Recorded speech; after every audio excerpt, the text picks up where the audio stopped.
and welcome to Thingamajigs, the exciting history of mundane things. I'm going to make that a little longer every time. I am one of your hosts that is here. I'm Ben. And I'm Danielle. That's the other host that is here, probably the more important one. Only because I have notes. Make sure you rate this episode if you want to hear 30 minutes of me and only me sitting here rambling about things. But on a more serious note, it would be very helpful if you would rate us. We've only got 2 ratings on Spotify. I'd like to see 10. That'd be cool. 10 ratings? Do you think we can do it? No, I don't. I do. I have faith in our listeners. Also, if somebody wants to pick up the show on Apple Podcasts, I'm pretty sure no one who has an iPhone listens to us. And if you like getting your episodes a week after we upload them, try Google Podcasts. We've been spending our morning discussing nuclear war and fallout. As you do whenever you've got a nice, cozy morning to yourself. You should check out some of those 1950s videos of Doomtown. Speaking of nuking things, my tea's kind of cold. You wanna nuke that for me? In our very small nuker over there? So you're telling me that we can take a food or beverage and place it in that magic box and it will warm it? It sure will. What kind of witchcraft is that? It's How called does that work? microwaves, and it's gonna change the future. It's not witchcraft. There's nothing sinister or spooky. There is a perfectly good explanation for how this box works. Tell me all about it. I don't know anything. We're gonna get to the microwave, but first, we're gonna talk about Percy Spencer. Is that your boyfriend or something? He's my early 1900s crush. Heartthrob, is he?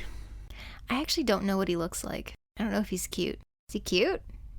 All right, we have to take a Google break to find out how cute Percy Spencer is. We'll be right back. Did you know that all leading brands of orange juice are mostly water?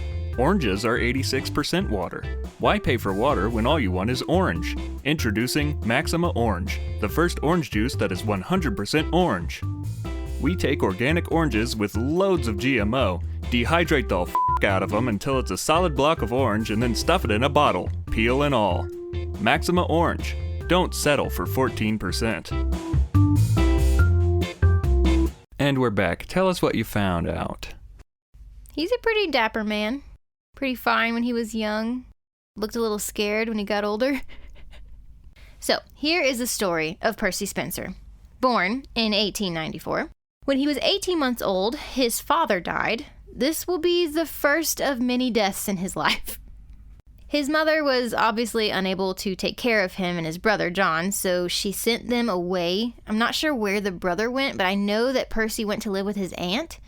Then, when he was 7 years old, his aunt's husband died, which was a second father to him, and if I had to guess, was probably the only father he really knew. This is the second death. Have we considered that this guy just had a Oedipus complex and was murdering all of his carers' husbands? Well, considering he was 18 months old the first time and 7 years old the second time, I don't think so. I'm not going to put it past him. Just yet. Then, when he turned 12, he dropped out of school and started working at a local mill. His aunt needed help making ends meet, and since child labor laws wouldn't be passed until 1938, he was cleared for hard labor. Yay.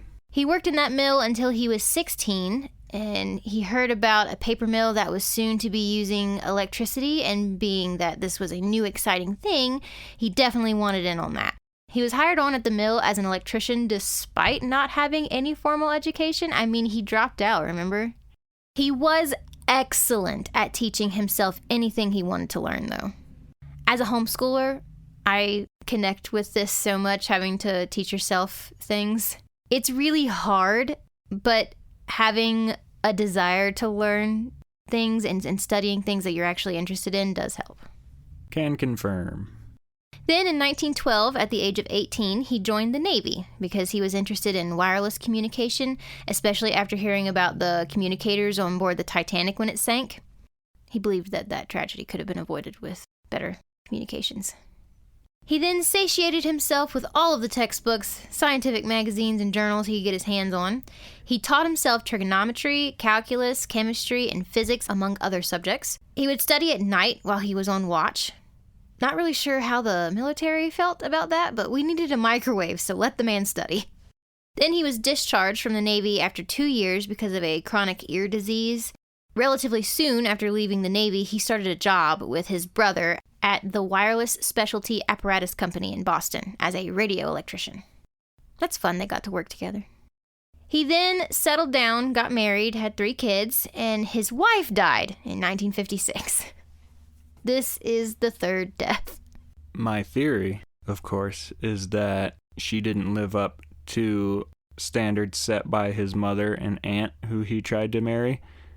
So he murdered her. She murdered her. So he murdered her.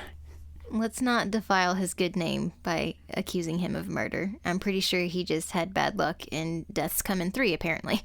But don't worry, he remarried. As far as I know, she did not die early. However, his first wife's name was Louise and his second wife's name was Lillian. I can guarantee he got those L names mixed up at least once. Then he started working at Raytheon as chief of the power tube division. I know Raytheon. Raytheon had contracts with the U.S. Department of Defense, but this was around World War II, and that war was ending soon. The company would need to find other ways of making money when the government contracts dried up or they would go out of business. So Percy suggested they look into creating heating apparatuses for food. And they probably thought that he was crazy, but then he recounted a story about how one day, while he was building magnetrons, he was standing in front of an active radar set when he noticed the candy bar in his pocket melted. He, of course, decided to investigate this and started testing other foods. He tried popcorn kernels. We all know how that went. Microwave popcorn is still a big hit today. He tried a raw egg in the shell, and that one exploded. Don't put eggs still in the shell in the microwave. He then created a metal box and attached a high-density electromagnetic field generator to it. Raytheon filed a patent for their microwave cooking oven in 1945 and named it the Radar Range.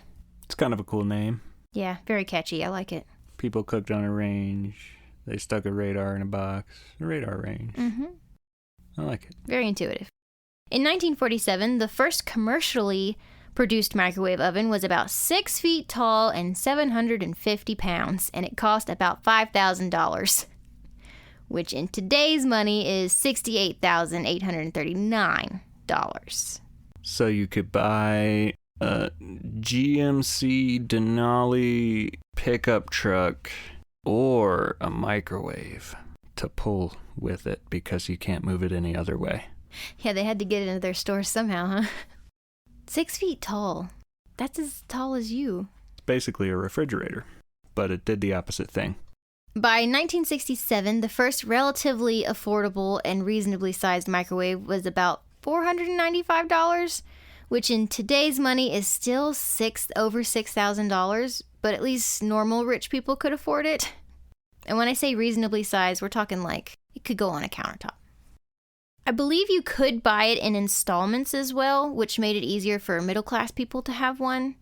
So I guess, you pay your house note and you pay your microwave note. I remember when plasma TVs first came out, it was kind of similar. They were very expensive and people would usually pay in installments. The affordable microwave hit the market at the perfect time, too, because families were getting busier. Homes were quickly becoming double-income households. There was little time and energy for cooking. This opportunity did not go unnoticed by the frozen food manufacturers. Prefix foods was already a thing before the 80s. Swanson frozen meals appeared in the 1950s, but TV dinners really took off after the microwave made them even faster and more convenient. They switched their metal trays to polyethylene terephthalate because, as we know, but haven't mentioned yet, you cannot put metal in a microwave. And thus, the pre-packaged microwavable food craze begins. One time I put a burrito in the microwave that had one of those, silver wrappers on it. Turns out that's metallic. I did the exact same thing, only with a block of cream cheese. You know how it's in that little metallic pouch? I was so used to softening my butter in the microwave. I was like, oh, I need this cream cheese to be soft for this recipe that I'm making. I'll just pop it in the microwave. And then electricity started. There was like a small lightning storm in my microwave. So how do these things actually work? How is the microwave heating your food?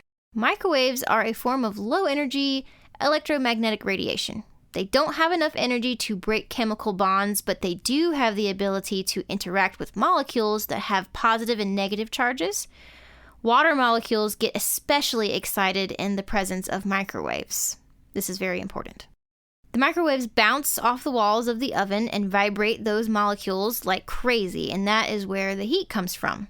We see this kind of heat when we rub our hands together quickly and feel the friction warm our palms. But most people didn't know any of this when the microwave came out, and you know how people do. They were very concerned about how this magic box was cooking food so fast it must be evil. Not necessarily evil, but a lot of concerns were centered around whether the food gave you cancer. You might as well have a nuclear reactor in your kitchen. It was a quote from some old people. If the microwave, or the science oven, as I heard it called in the movie American Hustle, zapped the nutrition out of your food, or changed the chemistry of your food, making it unhealthy. Using a metal box to nuke your food does seem dangerous, but these things are not true. It is kind of true that it takes nutrients out of the food, but that is true of any cooking taking place. The heat breaks down food, usually for the betterment of the food, like meat becomes more digestible after cooking. But it is true that raw vegetables are healthier than cooked vegetables. So there is that. The point is, the microwave is not a government plan to give people cancer. If I had to guess, those prefixed TV dinners are poisoning you all on their own. Sounds about right. But those banquet Swedish meatballs, ooh, it's good stuff. Percy Spencer received an honorary doctorate of science from the University of Massachusetts and a lot of other awards. He didn't receive any royalties from his invention, but it seems the company he worked for took good care of him, making him senior vice president and a senior member of the board of directors at Raytheon. Now, there are some other interesting things about this technology that I think is worth talking about. This is our first episode of October, and in honor of the spooktacular season ahead, I have a weird question for you. For me? Mm-hmm. Okay. Have you ever wondered what would happen if you froze a hamster and then reanimated it? It would probably come back with superpowers and I could get it to do my homework for me, I assume. Oh, absolutely. There's nothing smarter than a reanimated hamster. I knew it. Well, let me tell you about the National Institute for Medical Research in the 1950s. Cryobiologists were experimenting with surplus RAF transmitters to emit microwaves. James Lovelock, a leading scientist on this project, actually bought one for 10 shillings of his own money to try it out. They froze the hamsters in 23-degree and below ice baths, like propylene glycol, and left them in for an hour to an hour and a half until the hamster's breathing and heart stopped completely. The idea was to then heat the hamster's heart externally without damaging the skin in the same way microwaves cook TV dinners without melting the plastic containers. They originally tried using hot spoons or spatulas and pressed them against the hamster's body and heart to warm them up, but this was not as effective and it left the animal with burns, and the idea was to reanimate them humanely, so that had to be fixed. Which is why James Lovelock went and got the RAF transmitter. He really wanted a magnetron to tidy it up, so he asked around his area, and it turned out that Birmingham University wanted to help. They thought it was an interesting project, so why not? James rigged up his contraption with kind of a fine meshed chicken wire, fed the microwaves into it, and put the frozen solid hamster in. He turned it on for so many seconds, I wasn't sure how many exactly. Then the hamster got up and started walking around. There was some artificial respiration involved to get oxygen pumping around the body, but with this makeshift microwave, they were successful at reanimating almost every rodent. And then when they came back with superpowers, they finished their research for them, and that's how we have the microwaves that we know and love today. No. Are you sure? I'm positive. It was still very exciting, though. At this time, we didn't know what the possibility would be for what we were doing. Would we be able to be frozen and wake up years later unaged, or travel to distant places in the universe that we would otherwise die before reaching because they're so far away? Absolutely, we could. Unfortunately, this does not scale up. A human is just too big. You can't get the antifreeze agent to diffuse into the cells. We're just too big, but a hamster happens to be the perfect size. I think the next logical step is experimenting with hamster astronauts. The superpowers will really help. We can make tiny rockets, and it would cost less because you wouldn't need as much fuel. All of the materials would be smaller. The hamsters would have everything would be more cost effective because it would take less materials. And they can explore the planets for us, set up some teleporters, get us to those planets. It's a perfect system. Alternatively, my next idea is, do you remember the movie Downsizing? Of course, I remember the 2017 sci-fi comedy Downsizing starring Matt Damon. That movie was weird, and it did not go in the direction that I thought it was going to go in any way. But what if we invented this technology here in the real world, and we downsized to small hamster-sized bodies, and we froze ourselves, and then we got into the rocket ship and explored distant universes? The problem is we're too big. If we're smaller, right? Wouldn't that work? Absolutely it would. James Lovelock died on his 103rd birthday, which is a goal of mine. I want my tombstone to say birthday, March 4th, death date, died on March 4th. So that is the history of the microwave. We can thank Dr. Percy Spencer for soggy taquitos. I love my soggy taquitos and weirdly chewy but also jelly textured chicken nuggets. You know, the glass dish that rotates in the microwave, if you take that out and you cover a plate with sliced cheese, you can put that in the microwave and turn it on, and you can see the path of the waves because it'll have hot and cold spots. That's why the dish rotates, so that it cooks it more evenly. You can also do the same thing with special Play-Doh that turns different colors when it heats up. Have you ever seen what happens when you microwave a CD? No. Now, for the kids out there, if you don't know what a CD is, it stands for compact disc. Compact disc. Yes, very good. It's those shiny things that are round with the holes in the middle of them, and people used to listen... like Blu-rays. I don't know what that is. Anyway, people used to listen to music on them. So, yeah, anyway, you put one of those, it has a very, very fine metallic film on the bottom of it. And if you put that in a microwave, that film, because it's so delicate, as soon as it starts generating electricity, it kind of disintegrates. So you can watch the electricity arc through the disc and fry off the metal. It's a very interesting process. There's YouTube videos and pictures. You should look that up.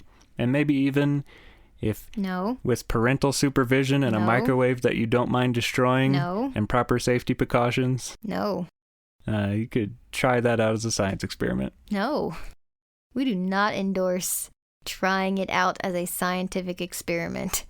Here's another fun one for you. No. You can put a candle in the microwave and put a glass over it, and the flame in the microwave will start to generate electricity a little bit, and it will create a plasma that will start to arc around in the glass. So definitely do try that at home. I give up. With parental supervision and a microwave that you don't mind ruining and proper safety precautions. Ben and Danielle are not responsible for any problems that may arise from trying their bad advice. What if the people that are trying this are adults? Do they need to go get their parents out of the nursing home for supervision? That seems right. Yeah.